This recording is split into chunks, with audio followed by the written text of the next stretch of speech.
नमस्कार दोस्तों, मैं आशित त्यागी युग कर्म की यूट्यूब चैनल पर आपका हार्दिक स्वागत है।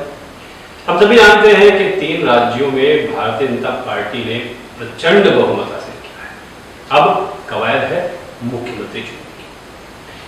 क्या मध्य प्रदेश में शिवराज का राज रहेगा?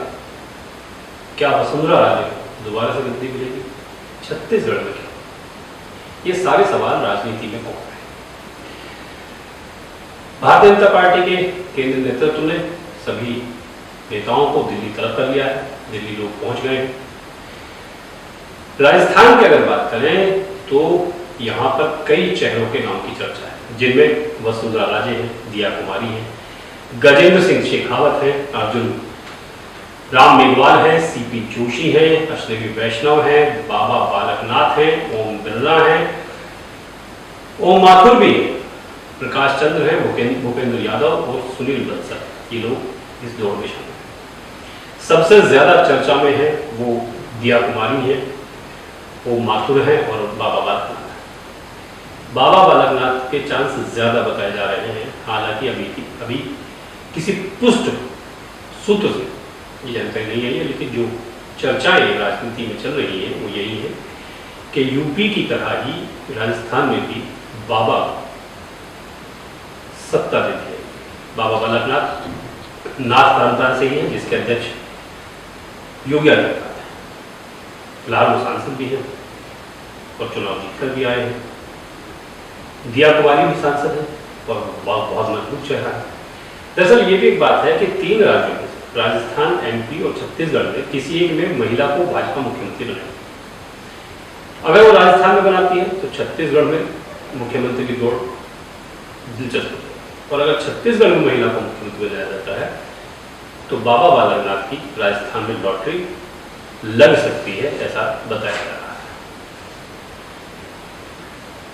राजस्थान विधानसभा चुनाव में जो भाजपा को जीत मिली है उसमें दिल्ली के कुछ नेताओं की बड़ी भूमिका रही है, उनका बड़ा योगदान है। इनमें दिल्ली प्रदेश के संगठन महामंत्री पवन राणा है, जिन्होंने राजस्थान के चुनाव में बड़ी जिम्मेदारी निभाई है। उदयपुर संभाग के चुनाव प्रभारी थे। इस संभाग में 28 सीटें हैं, जिनमें से 17 भाजपा जीती है, पिछली बार 16 जीती थी। दिल्ली के सांसद प्रवेश वर्मा को भी राजस्थान में लगाया गया था। उनके पास जो जिम्मेदारी थी वो जाट बाहुल्य की थी।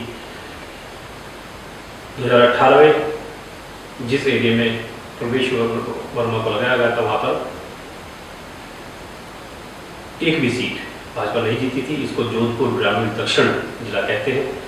अब यहाँ 4 सीटों में से 3 पर भाजपा ने विजय हासिल की है। दिल्ली के सांसद रमेश भिदुड़ी टोंक जिले में थे, वहां पर भी 2 सीटों पर भाजपा जीती है।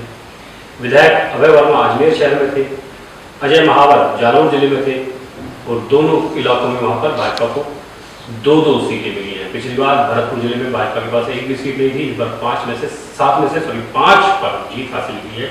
यहाँ भी दिल्ली के नेताओं ने चुनाव प्रचार में, चुनाव प्रबंधन में बड़ी भूमिका निभाई।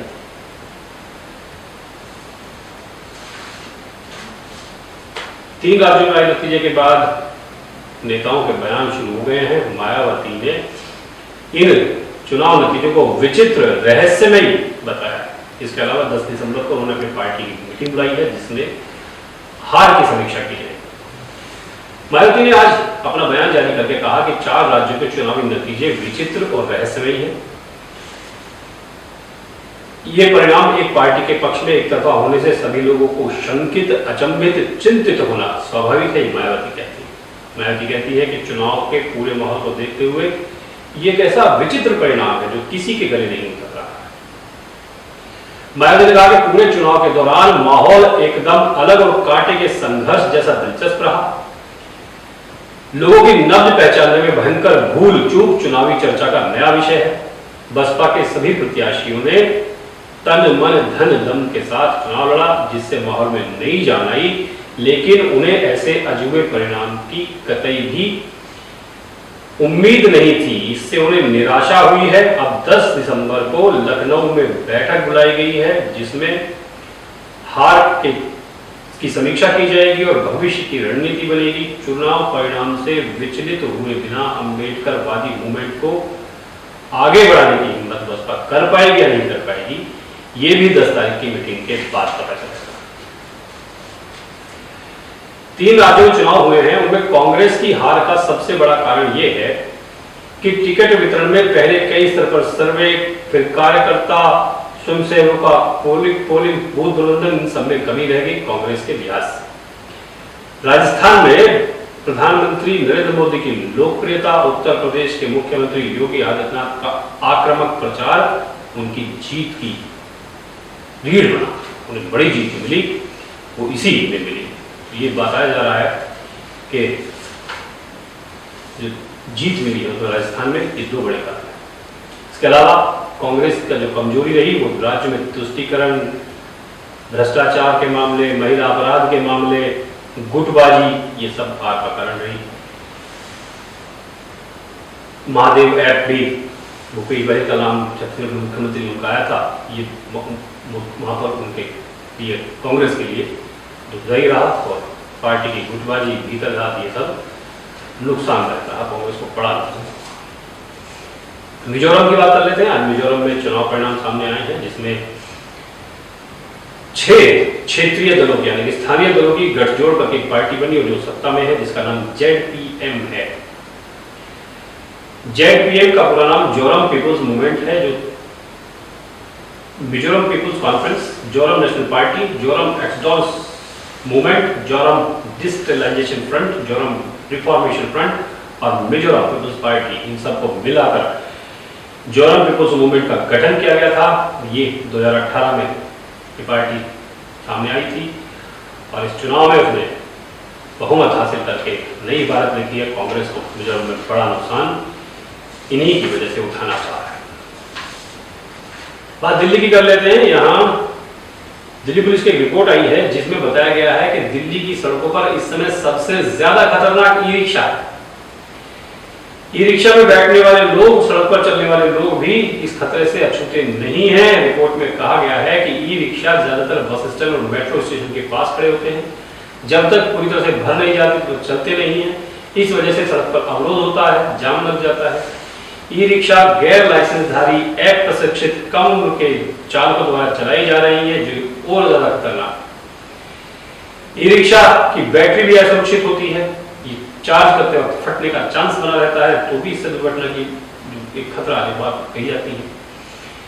ई-रिक्शा चालक ने इस वर्ष 53% ज्यादा नियमों को तोड़ा है। ई-रिक्शा चालकों ने वर्ष 2022 की तुलना में 53% नियमों का ज्यादा उल्लंघन किया है और 2021 की बात करूं तो ये प्रतिशत 113 है।